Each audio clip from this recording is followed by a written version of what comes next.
5 padrões de pensamentos que devemos evitar. Vem comigo. Olá, seja bem-vindo ao Tratando Sua Ansiedade. Eu me chamo Laura Potrick, eu sou psicóloga e sou especialista no tratamento da ansiedade. Eu ajudo você a dominar a sua ansiedade, entendendo melhor como ela funciona e aprendendo ferramentas que te ajudam a levar uma vida que vale a pena ser vivida. Aproveita, já se inscreve aqui no canal, aciona o sininho para receber em primeira mão todos os conteúdos que eu tô fazendo para vocês. Como eu já falei, e talvez você já saiba, quem não sabe vai saber agora, pensamento é a principal fonte de ansiedade. Como assim, Laura? Conforme a gente pensa e interpreta as coisas que acontecem na nossa vida, isso nos gera mais ou menos ansiedade. Então, tudo começa no pensamento. Se eu consigo ter um pensamento mais flexível, eu tendo a ser menos ansioso. Se o meu pensamento é muito rígido, eu tendo a ter mais dificuldades em relação, não só à ansiedade, mas em relação à vida como um todo. E aí, eu resolvi trazer para vocês 5 formas de pensar que a gente deve evitar porque são as formas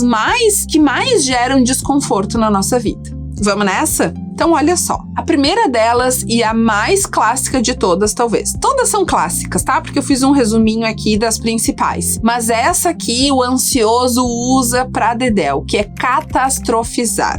O que é catastrofizar, Laura? É enxergar o futuro com sempre algo muito negativo. Então, se eu tô num dia nublado e tem nuvens no céu, eu já acho que vai chover, que vai dar vendaval, que vai dar uma tempestade, que isso vai alagar minha rua, que vai ser caótico. Quando, na verdade, muitas vezes é um chuvesqueirinho, ou é uma chuva leve, e outras vezes até pode ser que aconteça esse desastre que eu imaginei. Então, há uma tendência muito grande do ansioso de enxergar o futuro como sempre uma previsão catastrófica, sempre algo muito ruim por vir. Então, se eu ligo pro meu filho e ele não me atende, eu já imagino que ele tá no hospital, que a polícia pegou, que, sei lá, aconteceu uma coisa horrível, foi assaltado, foi sequestrado. Nunca paro para pensar que, de repente, ele não quis me atender, que ele não podia pegar o celular naquele momento, que ele tava numa aula, ou que ele tava numa situação em que ele não ouviu o celular. E assim a nossa vida vai fluindo a ponto de a gente se tornar uma pessoa muito chata, porque aí todo mundo na nossa volta precisa tolerar esse nosso jeito catastrófico de ser, ou não, né? Não conseguem tolerar, não querem tolerar. E a gente vive carregado, né? Porque quantas vezes a sua previsão catastrófica de fato aconteceu? Número 2, generalizar. Então, se eu tive uma experiência negativa com um entregador de pizza, eu passo a dizer, todos os entregadores de pizza são mal educados. Não é uma verdade, né? Mas eu generalizo. Ou eu sempre faço errado alguma coisa. Eu sempre me esqueço de algo quando eu saio de casa. Eu nunca consigo respirar fundo para fazer esse exercício de respiração quando eu tô tendo uma crise de ansiedade. Então, quando a gente pega uma situação específica e generaliza e transforma isso numa verdade absoluta na nossa vida, a gente está cometendo um erro de pensamento. Aqui na generalização, a gente tem 2 palavras que são usadas e que a gente precisa ficar atento se a gente usa isso muito ou não, que é o tudo e o nenhum, né? O tudo e o nada. Toda vez que você se pegar falando tudo, todos os homens mentem, todas as mulheres são carentes. Quando a gente faz essas generalizações, isso nos prejudica demais. Fique atento.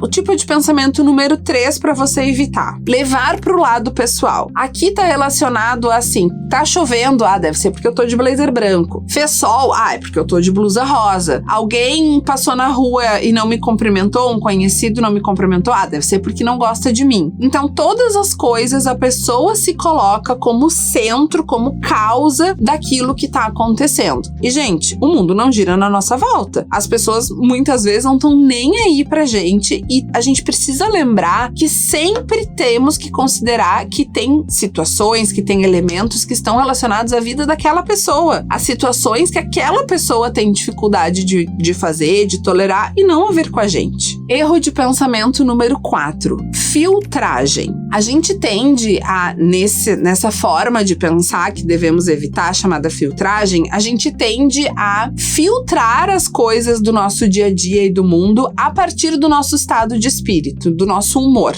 Então, se hoje eu tô num humor mais deprimido, mais cabisbaixa, eu tendo a ver o mundo mais nublado, eu tendo a priorizar as coisas que me deixam mais chateada, como se a minha vida tivesse toda nublada, toda mal-humorada, toda nesse caminho da tristeza. E, de verdade, é um misto de coisas que acontecem no nosso dia a dia, né? Por mais que muitas vezes a gente acorda e derrama café e sai atrasado, esquece a chave, o crachá, não sei o que, parece que tudo tá dando errado, muitas vezes é porque a gente não se deu conta no lado positivo, a gente filtrou só as coisas negativas pra validar aquela emoção que a gente tá sentindo. Às vezes a gente pegou o sinal todos abertos, a gente chegou no nosso trabalho e a reunião fluiu bem, mas essas coisas boas a gente tende a deixar de lado num dia que a gente não tá muito legal e filtra só as coisas negativas. E o inverso também é verdadeiro, quando a gente filtra muito as coisas positivas e não se dá conta em sinais de que tem coisa que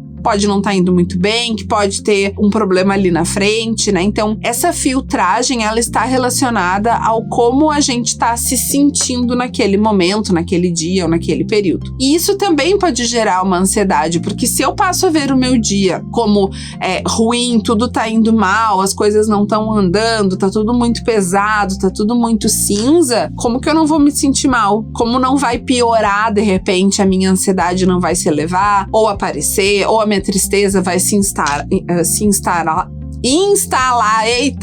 no meu dia, né? Então, são formas de lidar com as coisas da vida que nos deixam com as emoções normalmente mais prejudicadas. E o quinto, eu só vou te contar depois que você conhecer o programa Tratando Sua Ansiedade. Lá no Tratando Sua Ansiedade, eu te conto todos os 11 tipos de pensamento distorcidos que a gente deve evitar e te ensino como fazer diferente. Porque agora eu tô te trazendo aqui para você conhecer, para você saber que isso existe. Daí você pode estar se perguntando, tá, e o que eu faço com isso? Como que eu não catastrofizo? Como que eu não filtro essas coisas do dia a dia? Lá no Tratando Sua Ansiedade eu te ensino, fora toda a relação que você tem de muito mais proximidade comigo, os nossos encontros mensais, onde a gente tem trocas entre o grupo. Bem bacana, vai lá conhecer. E agora que você já conheceu o programa Tratando Sua Ansiedade, eu te conto o tipo de pensamento número 5 que a gente deve evitar, que é eu preciso. Gente, precisamos lembrar que ninguém nos deve nada. Ninguém precisa fazer coisas pra gente. E a gente também não precisa fazer coisas pros outros, né? Isso é uma questão muito social, que a gente se coloca nesse lugar de que preciso fazer isso, preciso fazer aquilo, eu só vou ser aceita, eu só vou ser querida, eu só isso, eu só aquilo, se eu fizer tal coisa. Então eu preciso fazer essa tal coisa para ser aceita, eu preciso ser simpática, eu preciso ser pontual, eu preciso ser perfeita, eu preciso fazer tudo certo, né? Então, quando a gente consegue tirar essa carga do preciso, do eu preciso ou os outros precisam para mim, muda completamente a nossa relação com o dia a dia, com a vida em geral. Então, lembre-se, ninguém precisa nada. Seria melhor ser, é mais fácil, vai ser mais prático, mas precisar mesmo são pouquíssimas coisas. Então, pega esses 5 tipos de pensamento que algum deles deve estar aí no seu dia a dia, observa e se questiona eles. Depois, vai lá no vídeo das 7 perguntas, da técnica das 7 perguntas e aplica essas 7 perguntas nesses pensamentos aí que você se deu conta que tá tendo e que deve evitar. Essa é a técnica que vai te ajudar a flexibilizar esses pensamentos. Espero ter te ajudado. Obrigada por estar aqui comigo hoje e até a próxima.